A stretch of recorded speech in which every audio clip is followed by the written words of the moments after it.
করতে হলে police verification লাগে। আমি জিজ্ঞেস করতে আরম্ভ করলাম, অনেকেও হয়তো আগেও করেছে, কারণটা কি?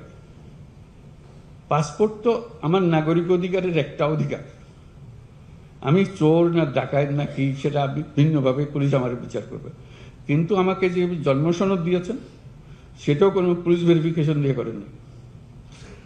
আমাকে এনআইডি দিয়েছেন, সেটাও কোনো পুলিশ ভেরিফিকেশনের জন্য অপেক্ষা করতে হয় না। নাগরিক হিসাবে পেয়েছি, এই দেশের নাগরিক। পাসপোর্টও এই দেশের নাগরিকের একটা পরিচয়পত্র, এখানে পুলিশ ভেরিফিকেশন কোনো লাগবে।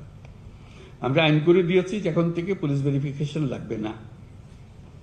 সে কথাটা গ্রামে গঞ্জে গিয়েছিল, যে তালি দেখে মনে হলো এটা পৌঁছে নাই। পৌঁছতে তো এটা, হ্যাঁ আমরা জানি তো, এটা আবার বলার দরকার কি? আমার বলার কারণে তালি দেওয়ার অর্থ হলো যে সুন্দর কাজ হয়েছে, তো তার মানে এই কথা মানে পৌঁছে নেই। অথচ আমরা এখানে সিদ্ধান্ত নিয়ে বসে আছি বেশ কিছুদিন আগে। এই যে দূরত্ব, এটাও যেন না থাকে। এগুলোর কোনো কারণ নেই, বিনা কারণে মানুষ হয়রানি করা। হয়রানি করাটাই যেন আমাদের ধর্ম।